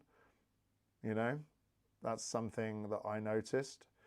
But on an amateur level, I think it gets down to sort of who's just going to have fun and like who's actually fast down a hill rather than just being fit as well and being light to get the bike using the power up the hill, if you know what I mean. So, and I do know at the Enduro World Cup, EMTB UCI World Cup, that DJI were there with their team and they had to tie bags of ice to their motors and batteries to keep them cool because they were overheating all the time. And someone somewhere has a photo of that. I got to find it, but I know that was happening. What event did Shimano win last year? I know Shimano won an event. Yeah, I think that was, or it was. And everyone was like surprised that Shimano won it because it gets a bit of flack. Yeah, that was last year, correct? That was at Finale Liguria, and then this year it was one that I've been using, but I forgot the name. It's dropped out of my head right now. Not Avinox, there's another one. Oh, I can't remember it. Ascol, that's it. The Ascol motor won this year. That's a pretty powerful system, but a little bit more under control, let's say. So here we go. So has anyone tried Goodsboro Woods? Geesborough Woods? Or Geesboro Woods. I will be very soon. Yeah, that's on the to-do list this year. I've ridden Petey's trail. I went to Sheffield and rode up there. That was interesting. It was a really good trail, really well made. The rest of the trails around the woods were a bit meh, but that one was really good. But what was amazing there is the community side of it. The quantity of kids and people riding around that area was absolutely wild and impressive. I was really surprised, you know? Yeah, but there's a place near me called, it's a bit controversial, but everyone rides it, called Setmurthy Woods. I did a couple of YouTube videos there and I got a bit of flack saying, but they got over it. And what a place to ride that is. Fantastic. The trails are insane. And that's just down the road from me. Setmurthy Woods in Cockermouth. So I've got a few people asking me about the Maxon motor. Have you heard of the Maxon motor? No, I've not heard of that. Oh, no, tell me. I might have heard of it on one of your videos, to be fair. Rings a bell. Yeah, I've got to try it. I still haven't managed to get that on a bike. I am trying to arrange it, but it's difficult to keep up with everybody. So, but there we go. So here we go, another point. I think most people that ride mountain bike don't care about the racing, but do love watching people do amazing fast stuff on bikes. And I think that's what downhill's good for, no? Yeah. Do you watch downhill? I love watching the downhill. Since I've got into, when I get into something, I'm all in. Do you know what I mean? So I've been watching all the World Cup since it started. Hardline. I love it. Watch everything. Interesting. So someone's written, apparently DJI Heat, apparently a German motor code measured DJI motor at 120 degrees, not good for carbon. Interesting. So honestly, e-bike racing though, there is one thing that's come in. There's some new regulations from 2026 and you can't have more than 750 watt peak power. So I'm wondering how they're going to all manage that with all these bikes if they're doing more. Yeah. That's an interesting one. But I don't know. Depends. A lot of that depends on the trail design, I reckon. So there we go. Anyway, so we've been online now for, how long have we been on for? We've been on for like quite a long time. 1 hour 20. Wow. Brilliant. Time flies when you're having fun, doesn't it? Yeah. What's that bike hanging behind you? That's the Boardman. That's the Boardman. That's my manual push bike, pedal bike. That's been fully upgraded as well. It's really good. How often do you use that? Quite often. I was on it last week. So much faster than the e-bike. I've got cross-country Barzo tyres on it now. It's just great fun. So fast at descending as well. Like quite quicker than the e-bike going downhill. It's quicker than the e-bike downhill? Yeah. But you can't go as steep with that downhill as you could with this. Do you know what I mean? How much travel has it got? 140 and 145 on the rear. Okay. So it's a fun bike then. It probably...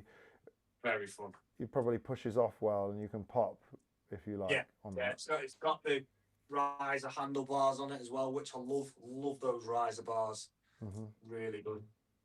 I'll probably get some on the e-bike at some point, but I can't find a set of bars that have got, do you know, like the routing for the electric cable. Oh, can't you just use a Do you know what I drill? mean? Yeah, potentially. We've talked about this. We talked about this in the shop. And what do they say? Adam was like, "Yeah, just drill it. You'll be fine." I suppose it depends on how big the hole is and where you drill it, but yeah. I could have the wire for the, do you know, the power button here. I could have it zip tied here, but I just like it being in there, so I've just not got around to that yet because I would like those bars on this bike. So, but Karl, I'm a little confused here. You said you've only been riding for 1.5 years, and you've got a lot of cool bikes there. So, what's going on? Yeah, literally. So every spare penny just goes into my upgrades now. Literally. Yeah. No messing. Like I said, when I'm fully into something, that's it. I'm all in, and there's no going back now. Yeah. No. So it happens. Like little projects. So it happens to me. Somebody who's got some more opinions here, so let's read them back. So, did you ever ride a Panasonic motor? Yes, I have. I had the one, I rode it with the shifter in it. It's got like the dual gear in it, which was weird, but that was pretty, it was actually quite good. I liked it at the time, but it's a long time since I've ridden it, so I wouldn't be able to say. I have to try one. I have to get their, I've got their contact details somewhere. I need to ask them for one. So someone has written, e-bike racing is basically irrelevant. 99.99% don't care about it anymore. It's not interesting. Limiting to 750 watts makes it less interesting. Ooh, there's a hot take. So, I don't know.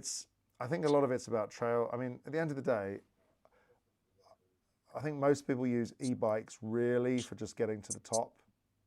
So, there are some percentage. I'd be interested to run a poll to find out how many people actually enjoy riding technical climbs. I mean, I do. I'm one of them. I do like the technical climbs because we have a lot of that here. Yeah. Yeah. And you hit them. I mean, is it something you try and include on every ride, a technical climb, or is it something? Not necessarily. The downhill will always take priority. If there's a certain downhill we do and there's a good technical climb, yeah, bonus. So it doesn't have to have a technical climb.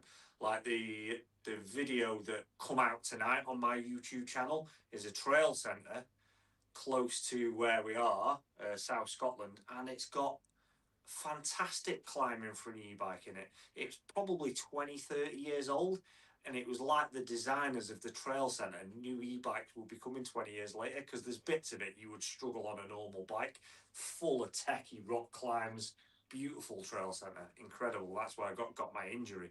It was one of the hardest black section of trail centre I've done, and packed full of good climbing. I haven't really ridden much up north. I've ridden Bike Park Wales, and they didn't. When I rode there, I was the only one riding an e-bike, and everyone got really weird with me. So, but I think it's standard now. But I'm sure now they'd probably accept them. But back then it was a bit weird, I have to say. But you could only, it was actually quite a lot of climb there. So you could only do like 2 runs on a 500 watt battery, and then it basically went flat. I mean, it wasn't enough. So that was, I rode that on an orange e-bike back in the day. That was an impressive bike, single pivot, orange e-bike. I loved that. That was fun. Yeah, one of my friends has got an orange, Kev Duckworth. He builds a lot of the trails in this country as well. He's got the purple orange e-bike. It's really nice. So what's the longest ride you've ever done? And did you do it all in eco? The longest ride on this is 45 kilometres. Okay. And yes, I did 90% of that in eco. That was a video around. It was very, very techy. That was a tough ride. That was. It's a Ullswater video on my YouTube channel if anyone's interested in that. It was quite popular, very, very popular video actually. Some of the best technical riding here, like gnarly. Some bits you had to push up because it was too. You were knackered basically because you're going up and down non-stop. And some bits you just couldn't. You had to get off and push up because you didn't have the energy or whatever. But yeah, really good. Apparently, we should ride orange bikes with Hope brakes on them. That would make us very British. You know? Yeah, well, my friend has got that with Hope brakes on. Bike. Oh, I've got somebody who's just sent me a message. Shall I give him a bit of a plug? So somebody's watching the stream. Oh, I love it. So I've got Maxon UK here. Hello, Maxon UK. They're going to check out and see what we got available for us to test. Right, excellent. Get one my way and I'll give it the best test in the Lake District. No, what better place? And they said, could you come to our factory in Saxton near Lucerne? So they want me to go to Switzerland. You should join me. Come for a weekend. Yeah, I'll be up for that. Have you actually? That would be a cool trip to do. Actually, like I should get a cheap flight to Switzerland. Where is that? Where is Saxelen near Lucerne? Lucerne's the French. No, is it the French part? I think it is the French part. So you can go to Geneva probably. Yeah, maybe. I don't know. Yeah. So you could probably get an easy flight there from Manchester. Yeah, we should do that. No? Yeah, I'll be that. That's one of my favourite things since I got into biking and the YouTube is just trying loads of different bits, and I love it. That's kind of yeah, it's just amazing. And having one of my good friends now that has the bike shop, I get to try a lot of cool things as well. Yeah, I mean, I really think so. I'm friends with a lot of people with bike shops, and I really feel like they are sort of the most undervalued people in the whole industry. And yeah, absolutely. I mean, they work really hard. They do have to deal with some stressful consumer-related things because, you know, I think people's expectations are pretty high when it comes to buying bikes and the costs of them. And I can understand the cost of the bikes. These are toys. We're not talking transport items, you know, we're talking toys. So really they can be whatever price you want them to be. But I do think that causes like a little bit of like friction because you want, if there's any problem with these bikes, even if you're pushing them hard and taking them in mud and water and everything, I think expectations for them to work properly all the time are there because of the price, obviously. But I think manufacturers are sort of running at the limits. Does your local bike shops, how do they feel about the whole, from what you've picked up on where the tech is at the moment, and also like, are we overcooking? Sustainability. Definitely Adam's had his bike shop 30 years and I agree with him on this. More sustainability around the whole e-bike thing, like being able to, for example, Shimano might bring out a new motor. Could that potentially swap and you could swap it for your old motor? That's a key thing because I can envision a lot of e-bikes could end up bricks. Yeah. Eventually, when soft, do you know what I mean? When the software doesn't work anymore, or there's 10 new e-bikes that have surpassed it, then they all become bricks. I think they need to be sustainable somehow. Yeah, I agree with that. I mean, a lot of people have sort of done the whole bolt pattern from Shimano. That seems to be a fan thing to do, or a thing to do. So, like Ascol have done it. I think Oli have done it, which is an Italian one. I know the Intra Drive from Scotland, they've done it as well, I think. Right, so okay. I'm trying to get hold of try one of those bikes as well. But so we got someone here. Well, Maxon are about, did they used to manufacture electronics back in the 1980s? CB radio. I had a Maxon CB radio. I don't know. That's an interesting question. So I don't know. But they're not in the chat. They're in my private messages. So let me see if I can get my phone's doing weird things now. Oh my God. So anyway, so we'll see. I don't know. Let me just see if they message back. But isn't it amazing who actually follows us? Have you realised that there's a lot of people in the industry follow us now? I don't know. Don't really know. I keep on getting quite a lot of comments from people like, yeah, I was watching your thing, and I think what I get the feeling from the industry is they're happy with sort of people like us doing sort of smallish channels and trying to be raw and real. Yeah, I get that. Well, there is one guy, a huge guy in the tester arena called Guy Kestervan. You probably know him. Yeah. You do, sure. He follows my channel. He often reaches out saying I had a good video, which is quite nice. So apparently the guy in the chat, Spiker Robinson, that's Maxon. Hi, Spiker. I think we should be asking him questions. Mhm.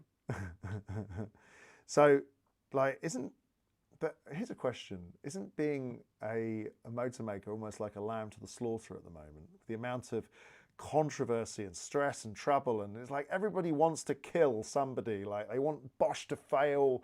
They want, they want them to lose. And it's like, well, it's good to have solid industry brands, in my opinion, because then they'll actually keep the level up for everyone.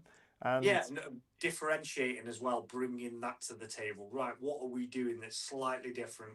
How does this integrate into this bike to give someone a different experience and make it more fun in a different way? That's the type of thinking that I think should be happening rather than, yeah, it's got its torque, it's got its power, that's it, away you go. It's just more or less powerful than the next. It needs to be bigger than that, I think. yeah, it's true. DJI, like, they basically bought their market share. I mean, I was talking to someone from another brand, and they were telling me it was they did a calculation. They figured out how much it cost for them to buy their market share, like between test bikes, publicity, building the whole thing, starting it off, and we're talking many tens of millions, And I don't know how many companies have that much money to start. It's an interesting thing. But what I find just amazing about their motor, and I mean in a sort of shocking way rather than is how nobody from anyone has ever described how it actually rides. Rob Rides did once in one video, and I wrote the comment, and it's almost like they've been hiding how this system works. And then everyone who I know in motor companies has tried it, have said everything I've said is absolutely correct. So it's a little bit of and what I did today, and you saw on my channel all those weird comments and upvotes, that they're just operating in the most sort of I don't think it's the right way to do it, because I think if you're selling expensive consumer products and you want your consumers to trust you, I think you've got to be straight up with your marketing methods. You've got to be straight up with the way you get to the public, because if you're not, at the end of the day, you're doing yourself a disservice, because you're going to have a character like me come along, look at it, go, and then that doesn't sit quite right, yeah. And then start talking about it, which maybe talking in a negative way is also good news, but I'm not like anti-Avanox. Everyone thinks I'm a hater, but really at the end of the day, I'm anti the business practice that went along and then pretending that they didn't do it. That's what I don't like. So yeah, I know what you mean. Well, I've not ridden an Avanox motor, but Adam has at the shop, and I take his opinion. Like, obviously he's ridden bike for years. He says it's he doesn't feel connected to the bike. He says it's like a token gesture. That's the way he described it. It felt like a token gesture, just pressing the pedal. I know you can adjust it down, but he just didn't like it. Even the adjustments though don't. Even the adjustments, even if you're in eco mode, it's still a token gesture. I describe it like it's like putting your foot on a brick wall and pushing, like nothing happens with your energy. It's like the bike kind of like isolates you. And when you play with all the modes on it, you realize that it's very drone-like. Like you tell it what you want it to do and it'll do it, and you just turn the pedals, Yeah. So I'm slightly confused how other bike channels just big it up so much without putting it in comparison to other motors. I just want to know if they're getting hold of the bikes and they've got some kind of agreement with the person saying, right, yeah, we'll pay you, we do this, but you don't say this. They'll have talking points and they'll just stick to those. I don't really know, So, by the way, apparently it's 2 hours on the train from the airport to the Maxon location. Not bad. I think we should do it. Swiss trip. We should figure it out. I don't know, but how many watts of peak power has it got? Well, it's a lightweight motor. I think it pushes out about 60 Newton meters, 70 Newton meters, something like that. And I think it does about 400-500 watts. But it looks interesting. But unfortunately, the only person I've seen who's tried it is Steve Jones, but he hasn't. But I know he's just like he's just totally paid for. So it's like, I don't really know what he said about it. If it's, I think he struggles with himself to where he can't, because his whole GMBN, the MBN thing is to not test bikes. They just advertise them. So how do you find EMBN? Oh, it's 90 Newton meters apparently, 620 watts. So that's going to be interesting. That'll be pretty good. Yeah, so, that's similar to what I've got, and I love it. Feels like on my bike, for example, it does feel like I'm having a good ride as well. yeah. I often, going up the steep stuff on the mountains, I'll have it in kind of mid power, so I'm getting about 40-50 Newton meters. So I'm really pushing to get up a lot of the time, and then I will dip into turbo as I'm lagging towards the top of the summit and stuff. So someone's written in here, I'm surprised that Avinox can't add the proper torque-based mode via a software upgrade. Are they using poor quality pressure sensors? That's a good question. I've wondered that as well. But let's say when they do it, if they do it, we know that between myself and maybe one or two other Italian guys, the reason they're doing it is because we've said it.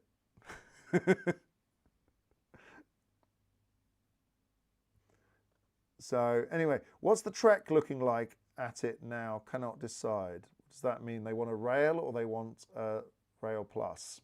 Interesting question. Have you ever ridden a Trek, Karl? No. Have you ridden the Bosch motor much or not? Bosch Gen 4, which was nice. Feels similar to this. My friend's bike. No, the Gen 4 is a good motor. It's still a good motor. Remember, that motor's from like 2018 now, 2019. Oh, yeah, it does everything I do.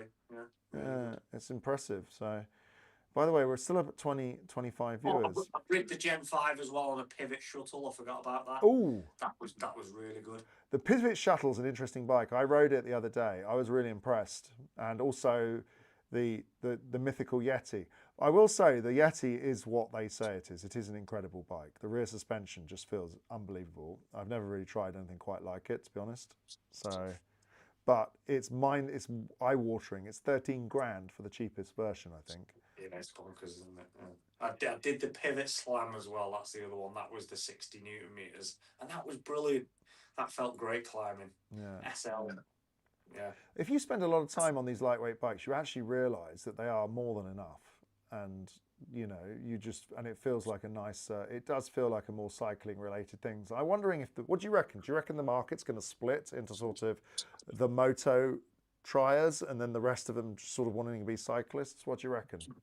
Potentially. I mean, my friend who rides with me on the channel, he's pretty much in the camp of full fat, heavy, maximum power, heavy. And I'm the one leaning towards having a lighter one because I still ride the push bike and I know how good that is going downhill. Do you know what I mean? Like, there's much more room for error. Like, you can correct your lines and all that sort of stuff easier, moving it around, going down. But yeah, so I think we'll split.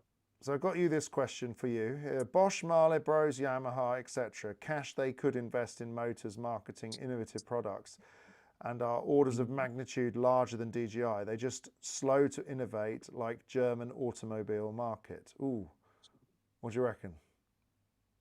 Oh, don't know. Really don't.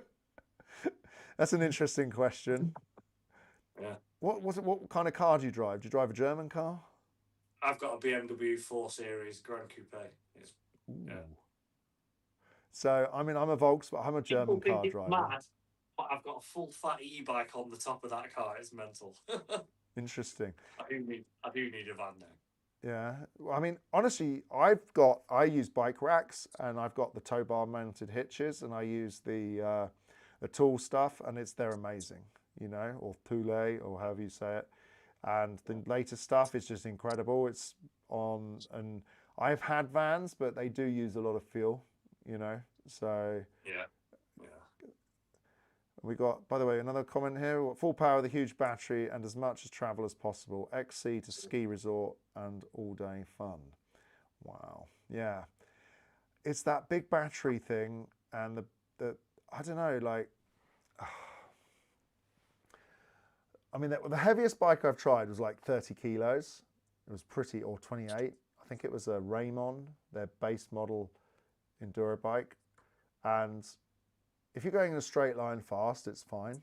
But going around corners, I think I prefer the lightweight. But Everyone's got an opinion, though, at the end of the day. That's what's good about cycling, no? Yeah, that's it, isn't it? That's it. I mean, what kind of comments do you get back on your channel about what you do? I mean, what's the general consensus?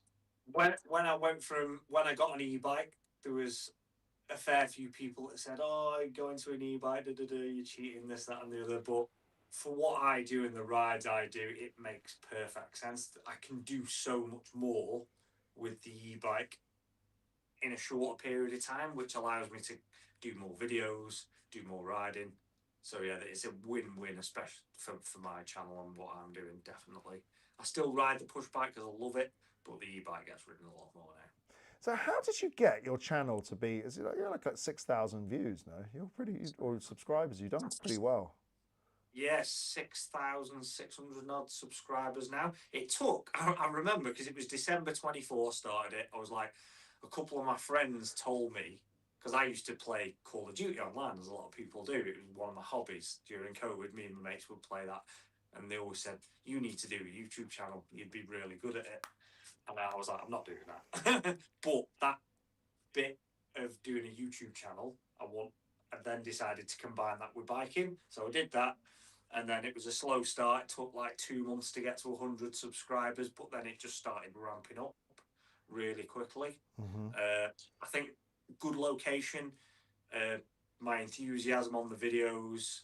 I try and take people on a bit of a story through my videos. It's not just like a POV video where you're watching someone go downhill at 100 mile an hour, because I couldn't do that because I was fairly new to mountain biking. So it was kind of, each video was a story of me getting better at what I was doing and that journey, plus taking you across all these amazing locations, which I'm in one of the best places in the world for that.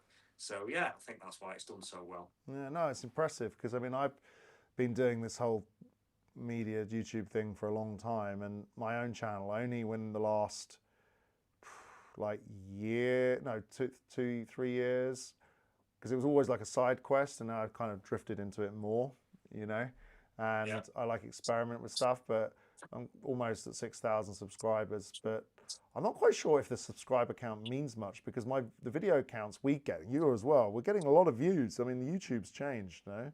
Yeah, I don't think subscribers matter so much anymore, because like if you look at the analytics, you might only have a third of those subscribers watch any one video. Do you know what I mean? It's really weird. So yeah. I mean, I do know that like some of the big channels that have got 1 million plus views, I know a lot of that comes from like they've done viral shorts, but then half the people have clicked on those are sort of from some part of the world which never ride e-bikes or even do anything with bikes. So maybe brand awareness could be a thing, but I don't know how important they are. But their view counts are not really much better than what we do, really. So yeah, exactly. Yeah, it is. Okay, so we got a bit of a response there. My Starkvarg e-dirt bike weighs 260 pounds. Wow. That's 100, wow, that's heavy. 130 kilos. That's like motorbike territory. That's a motorbike. So that's heavy. My DH e-bikes weigh 57 pounds, and my e-bike is way easier to maneuver than the dirt bike. Okay, interesting. And then we've got mullet and a good DH geometry work better for me than a lighter bike. A lot of people prefer the light bikes though. So I have here 2 wheels. Do you notice one of them's bigger than the other? Yeah. I'm converting the Merida to a mullet setup. I'm on a mullet. I actually prefer mullet as well. Yeah. So it makes more sense. I think for the weight of this bike, if I was to go full 29er, I think cornering would just become a bit too... It's already difficult cornering with this bike, but I think going to the full 29er, which I can do, it's got flip chip, it would just be too tricky. I do find the back end gets hung up on certain like chunky rocks. Do you know what I mean? Yeah. Which I would like that rolling of the 29, but I still think the pros of the mullet setup would outweigh the 29. I'm getting some pictures dropped in here from Maxon. And they're saying, we've been busy riding and working on some new parts and updates. So some you might like. Oh, some interesting pictures here. I like this. Bike companies contacting us while we're on a channel. Hang on a minute. I don't know if you can see that. Oh, nice. And there's a weight there. It might be the heaviest bike we've ever made. It's got 17.6 kilos. Wow. That's interesting. Nice.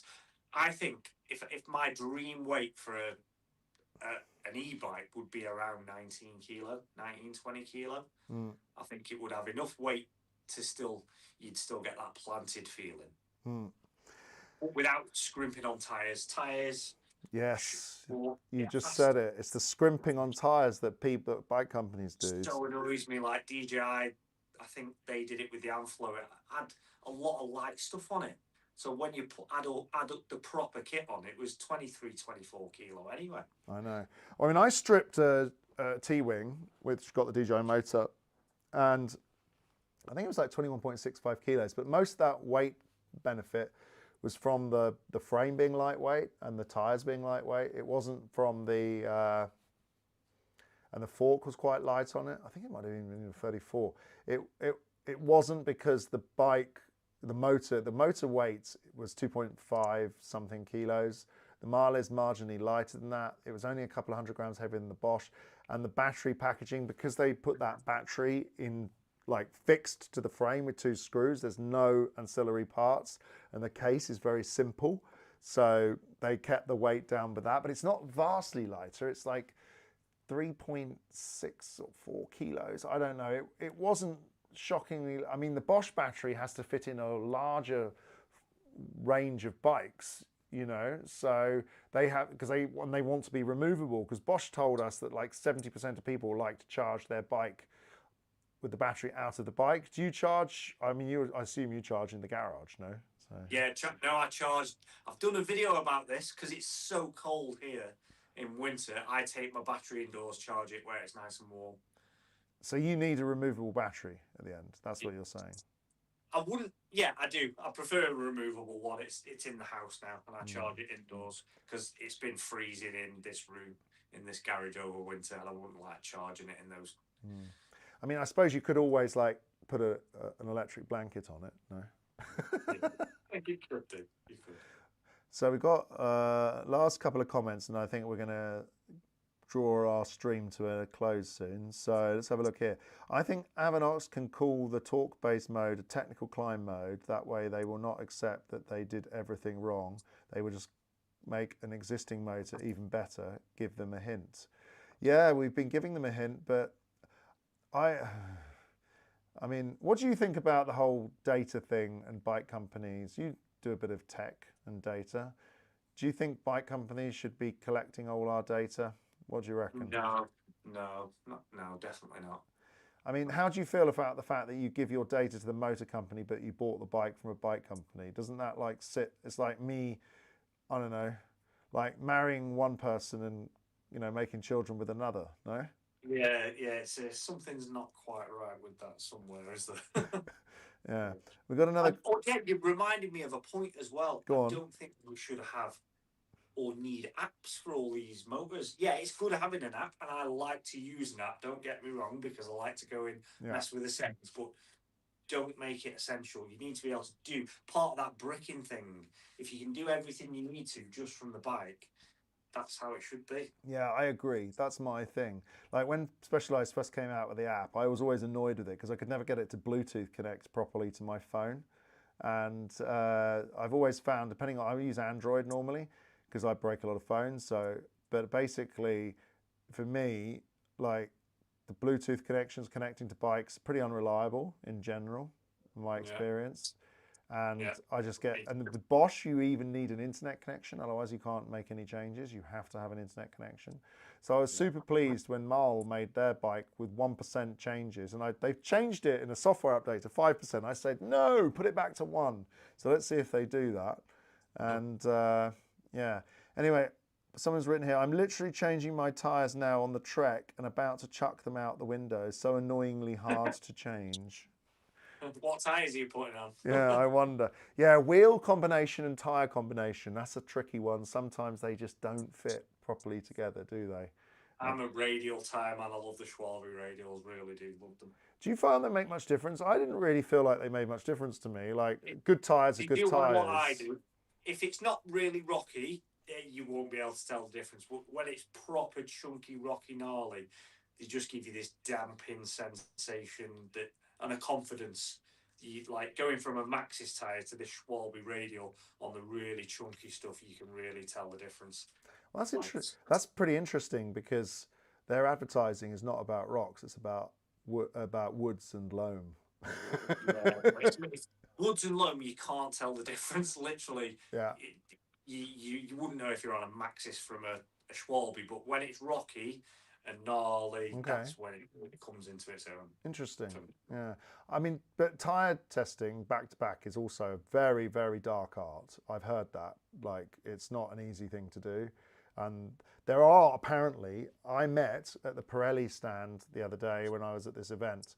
I was talking to the Pirelli guys, and they said there are two people who have their full-time job is to test Pirelli mountain bike tyres, and they do that. They live in southern Italy I think near Etna, and they just get to ride bikes all day and try tyres. Can you imagine as a job? That would be cool. Interesting. So, oh yeah, radials. Ooh, there's a bag of worms, and that's from a bike maker. Has just written that. Continental Cryptile. Yes, the Continental Cryptiles are interesting tyres. I've ridden those. They surprised me. I was surprised about those.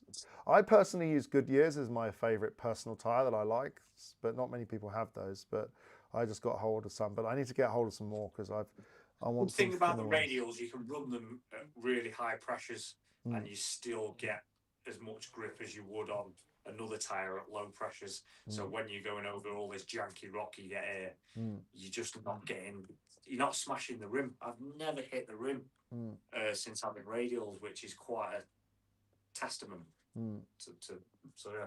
Oh, that's interesting, yeah.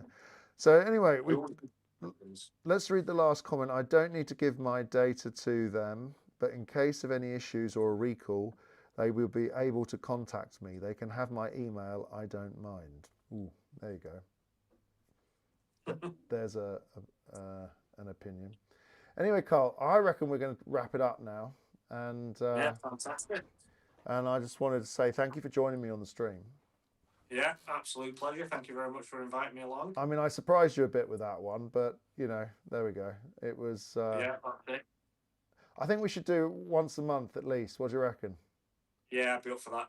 And 100%. And we can plan it a bit better. We can have some talking points where we can sort of actually like talk about things that we know about rather than just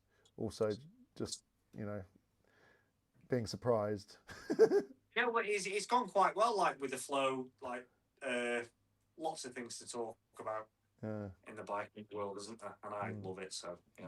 Yeah, and see if you can get like a reliable Wi-Fi hub in your garage. If that's your, it's on the cards because I'm doing a lot more in the garage this year from a YouTube perspective. So I need to get my internet sorted in here.